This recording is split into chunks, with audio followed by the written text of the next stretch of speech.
신약성경 57페이지 정도에 있는 마가복음 3장 13절에서 19절까지의 말씀을 제가 대표로 봉독합니다. 또 산에 오르사 자기가 원하는 자들을 부르시니 나아온지라.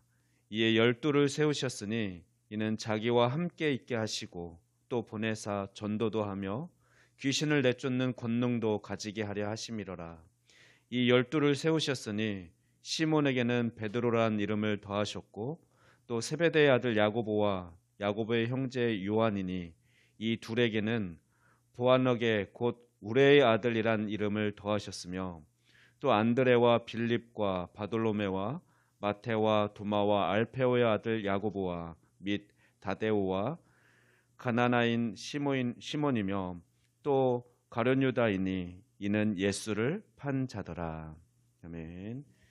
이제 김한태 목사님 나오셔서 12 제자를 세우신 예수님이라는 제목으로 말씀 선포하실 때 큰 은혜 받으시기 바랍니다. 기도드리겠습니다. 하나님 아버지 감사합니다. 주님의 영광을 바라볼 수 있는 눈을 열어주시고 주님과의 신령한 만남을 통해 우리 영혼이 새로워지고 주님의 영으로 충만케 하시고 수예배를 통해서 회복과 치유의 강물이 넘치게 하사 우리 마음속에 기쁨과 평강의 은혜가 넘치는 시간이 되게 하여 주시옵소서. 성령님 이 시간 임재하셔서 성령님 충만한 시간이 되도록 인도하여 주시옵소서. 예수님 이름으로 기도드리옵나이다. 아멘.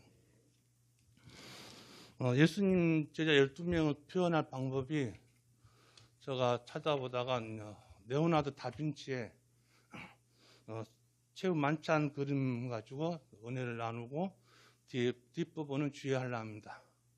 실질적으로 성경에는 베드로와 요한만 좀 특별하게 나오고 자세하게 나오지 않았어요. 근데 레오나르도 다빈치 그림은 1400년도 그림인데 그때는 이제 카톨릭의 이 그림 매번 말씀드리지만 그린 사람들이 그림을 그려서 믿음은 없고 그지만 이제 그림을 그려가지고 카톨릭의 그림을 파서 이제 생계를 유지하는 거죠.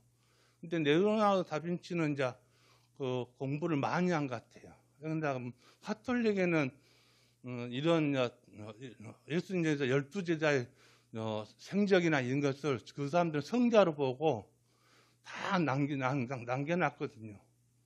지금도 바티칸에 가면 있겠지만은 그래서 그 재료를 찾아가지고 이제 이 12제자를 한 번에 같이 있으니까 논의를 합니다. 그리고 다빈치는 그냥 그림을 그린 거 아니에요. 첫 번째 예수님 제번에 처음 만났을 때 베드로하고 베드로 동생 안드레를 만났잖아요. 그러면 안드레하고 베드로가 예수님의 우편이나 좌편에 앉아야 되는데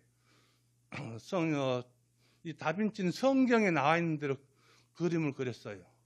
성경에 그 마가복음 14장 18절에 14장 18절에 너희 중에 한 명이 나를 팔리라 이 순간을 포착해 가지고 다빈치가 그린 그림입니다. 근데 대부분 다 아니죠 하겠지만은 그 중에 그 안드레가 좀 손으로 아니죠 표현을 하고 있긴 합니다만은 그 순간을 지금 포착해 가지고 그림을 그린 거거든요. 그래서 먼저 예수님 웃음의 우편의 좌편하고는 베드로가 안드레가 앉은 게 아니고 요한의 어머니죠. 요한의 어머니 살로메가 마가복음 10장 30절에 주의 영광 중에 주의 오른편에 하나는 좌편에 앉게 하옵소서. 그 때문에 오른편에 요한이 앉고 좌편에 야고보가 앉게 됩니다. 그래서 여러분 보시기에는 좌편이고 예수님 우편부터 한 명씩 소개하려 합니다. 우측에 처음 요한은 예수님 제일 사랑하는 제자였고 10명 중에 12 중에 10명이 그 순교를 당하나 유일하게 요한은 100세까지 살게 됩니다. 그리고 밤모섬에 가서 마지막에 밤모섬 가서 그 후로 92세부터 그 요한복음하고 요한 1, 2, 3, 4하고 요한계시록을 찍고 그냥 그거 썼으면 에베소에서 사망하게 됩니다. 그 옆에 가룟 유다입니다. 가룟 유다는 오른손에 그렇게 불에 떴으면 제가 보여드릴 건데 오른손에는 30냥을 은 30냥 받은 것을 속에 감추고 있어요. 왼손은 그냥 한 게 아니고 마가복음 4장 20절에 12 중 하나가 예수님과 손을 그르게 한 것 같이 손을 넣는 자였거든요. 그래서 왼손은 예수님하고 같이 손을 포개게 됩니다. 이게 그림을 확대하게 보면. 그리고 유다는 이제 마지막 자살을 했죠. 그 다음에 중간에 이제 베드로입니다. 원래 베드로는 원래 좀 여성적이고 그래서 이 다음 날, 이게 목요일 날인데 금요일 날 예수님이 잡히던 날, 유월절 날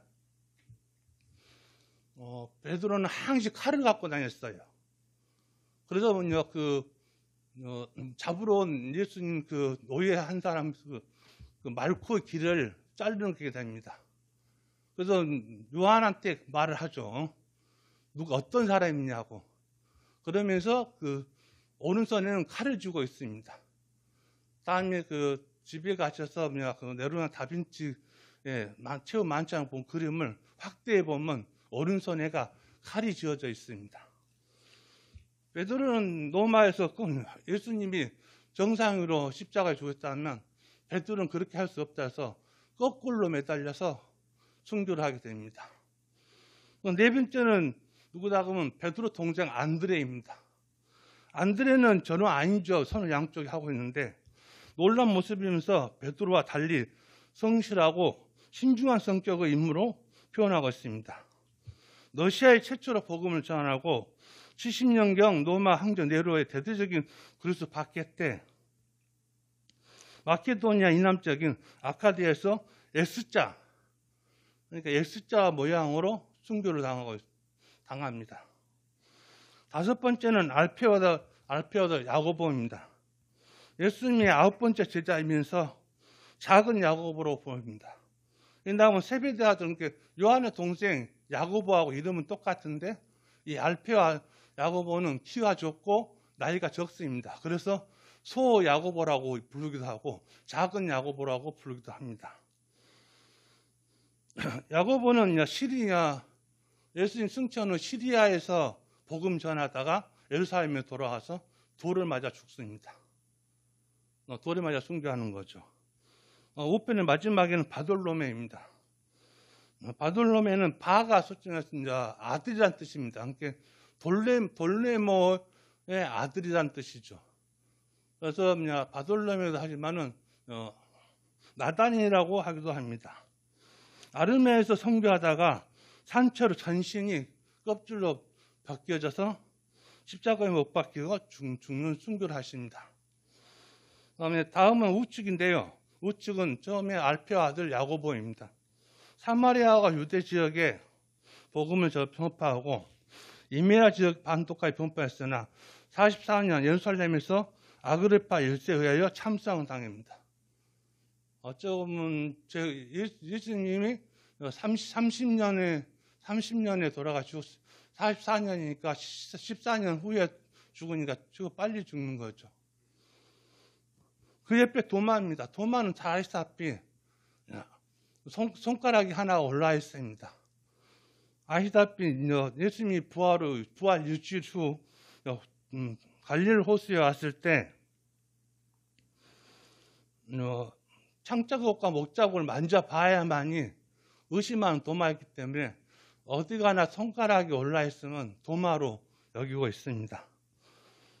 도마는 그래서 그런지 예수님 의심했다는 그런 것도 있지만 인도까지 가서 갔다가 팔방끈 인도의 그쪽에 우상왕 믿는 쪽을 선교하다가 팔방 끓인 물에 거기서 순교를 합니다.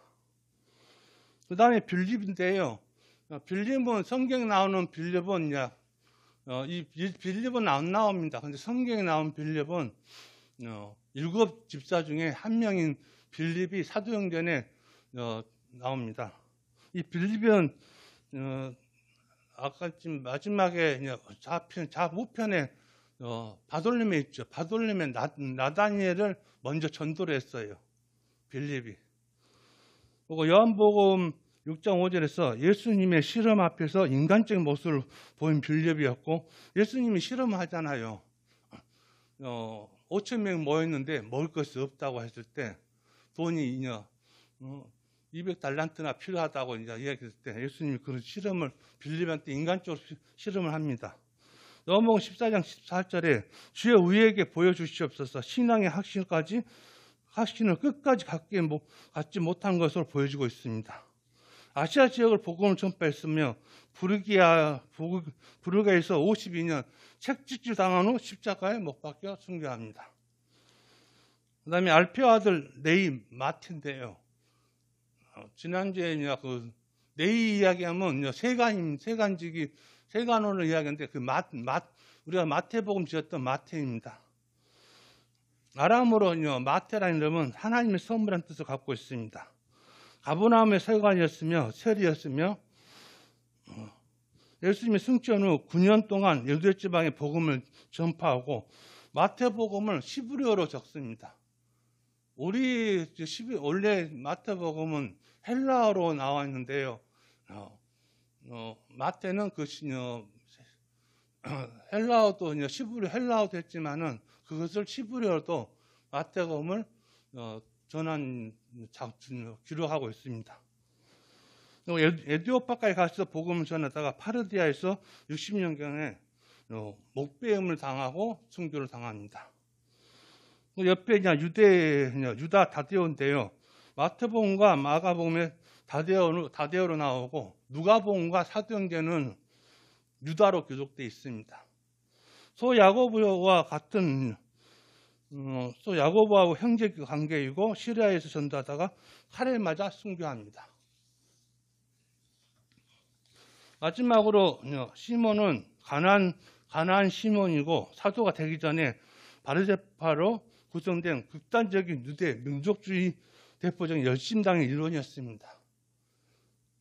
열심당이 로마인들도 죽이지 하지만은 헤롯 땅 있죠. 그러니까 이스라엘 사람들이 권력에 탐이 나가지고 로마에 붙은 사람들을 몰래 열심당들은 행동으로 칼로 시장통에서 죽인다든가 이런 것이 열심당원이었습니다. 그런데 메시아가 이 땅에 강림하고 군대를 이끌어 로마 제국을 몰아내 조국을 해방시켜주라 굳게 믿었는데 예수님의 설교와 기적을 듣고 가늠하되어 열심당에 탈퇴하고 제자가 되었습니다. 유다 다데오와 함께 페르시아 지역에 가서 포교 활동을 하고 거꾸로 매달려 태국 톱으로 반토막이 납니다. 옆으로 반토막 난 게 아니고 머리서부터 밑으로 반토막이 나서 이 가나안 시몬을 놓은 다음 톱이라고 많이 부릅니다. 우리는 카톨릭에서는 톱이라고 부르지만은 우리는 그냥 시몬이라고 부르고 있는데 유일하게 톱으로 썰려서 죽었다는 게 좀 아픈 거죠. 본문에 들어가서 예수님은 산에 올라 12병으로 구성된 제자들을 공동체를 만드십니다. 12지파의 예수님을 대표하는 12우두머리로 구성된 옛 이스라엘을 떠올리게 하는데 예수님은 12제자 삼으심은 죄와 악으로부터 새 이스라엘을 불러 모아 하나님의 다스림 하에 살게 하려는 정반적인 새 출애굽기 운동을 연장선으로 이해하게 됩니다. 직업상 초기 네 제자, 그러니까 베드로, 안드레, 야고보, 요한은 어부였으며 시몬과 가룟 유다는 반로마로 한관원 열심당 경하는 혁명운동을 하였습니다. 비록 12는 포함되지 않았지만 앞서 부름받은 네이는 마태죠. 친로마 입장에서 세리였습니다. 특히 네이와 시몬 및 가룟 유다는 정치 입장에서는 서로 세척점 있는 사람들이었습니다. 그럼에도 예수님은 새로운 하나님 나라 운동을 위해 그들을 한 공동체로 불러 모신 것입니다. 열둘이 세워진 목적은 예수님과 함께 머물고 또 선포와 축기 사역을 위해 보냄을 받기 위해서였었습니다. 선포와 축기는 예수님의 주단 사역이므로 그들은 예수님의 시작한 하나님 나라 운동에 이어가도록 세워진 것입니다. 열둘의 명단은 공개되는데 이는 옛 이스라엘 12 우두머리 명단이 공개된 것과 유사한 것입니다. 이런 실명 공개는 열둘이 가장 특이한 유치를 말해주기도 하지만 첫 세 명에게는 주어진 별명에 담긴 의미도 주어지고 있습니다. 시몬에게는 베들로스라고 해서 돌입니다. 내 종류의 땅에 떨어진 씨앗의 비유를 통해서 흙이 부족하여 뿌리를 깊게 내리지 못한 곧 말라버린 것을 돌밭이라 부르는데요. 거기를 베들로스 테스라라고 떠올리게 합니다. 다음 장에 있는 씨 뿌린 비유에서 나오고 있습니다. 요한과 야고보에는 보안에게 천둥의 아들들이라고 합니다. 천둥 번개 좋은 뜻이죠. 그리고 마가복음 9장 38절에 요한이 예수께 여짜오되 선생님 우리를 따르지 않는 어떤 자가 주의 이름으로 기승을 내쫓은 것으로 우리를 보고 우리를 따르지 아니하므로 금하였나이다 하고 말씀하고 있습니다. 누가복음 9장 54절에 제자 야고보와 요한이 이를 보고 이르되 주여 우리가 불을 명하여 하늘로부터 내려 저들을 멸하게 하기 원하기 하옵나이다. 그래서 천둥의 아들로 정해진 것 같습니다. 이 보여준 것처럼 그들의 이름을 급하게 흡증되게 좋아하는 그들의 인물됨을 보여주고 있습니다. 이런 들추냄으로 그들의 자기 모습을 성취하게 하고 앞으로 전개될 예수님의 변혁에 제자도에서 자신들을 내어 맡기도록 하시는 도전적인 성격 또한 가지게 됩니다. 12 중 마지막 유다로서 암살자로 하는 것은 나테너 시카리오스, 유사한 스카리오도 밝히는데 이것은 사람을 죽이는 자인 거죠. 암살자 이런 의미를 갖게 하고 있습니다. 그래서 예수님을 배반한지 모르겠습니다. 또 현 달라가서는 예수님이 이스라엘 12지파 우두머리에 비견된 새 이스라엘 12 대표자를 세웠다는 점으로 예수님께서는 시작한 하나님 나라가 점점 더 조직화되고 있다는 것을 보여주고 있습니다. 하지만 그중 하나가 예수님을 배반한 것이 정보를 끝으로 제시하고 있기 때문에 예수님이 가져오려는 하나님 나라에 세워질 수 있을지 대한 의문을 동시에 일으키고 있습니다. 이런 점에서 세움과 파괴는 두 대조적으로 주제의 공전은 예수님이 선포한 하나님 나라는 선포자의 죽음을 통해 영적적 나라라고 할 수 있습니다. 예수님의 공생의 기간 동안에 예수님과 더불어 동행하는 어떤 생생한 현장 교육과 예수님의 부활 목적과 오순절 송년 강림 체험을 통해 가지면서 그들은 교회의 터를 다지고 땅끝까지 복음을 전하는 위대한 사역자로 자라가게 하여 되었습니다. 하나님 일은 인간의 재능이나 지식을 할 수 있는 성질 것이 아니며 오직 주의 부르심에 온전한 순종하는 자에게 역사하시는 성령의 지혜의 권능으로만 할 수 있다는 것입니다. 우리 뜻으로는 될 수 없는 거죠. 우리가 전도를 하나 하더라도 성령 역사하시 않으면 전도 절대 하지 못합니다. 노방 전도지를 만장을 돌려도 성령 역사 안 하면 그 한 분도 주님 앞으로 돌아올 수 없습니다. 그래서 우리는 끊임없이 눈물로 기도하고, 제가 말씀드린 건 먼데 전도할 게 아니고 이웃이 우리 친척이고 가족이고 그게 이웃이에요. 우리 안 믿는 성도 그분들에서 먼저 눈물로 기도하고 다음에 복음을 전해야지. 그래 않고는 절대 주님 앞으로 돌아올 수 없습니다. 우리만 하나님 은혜를 받을 수는 없잖아요.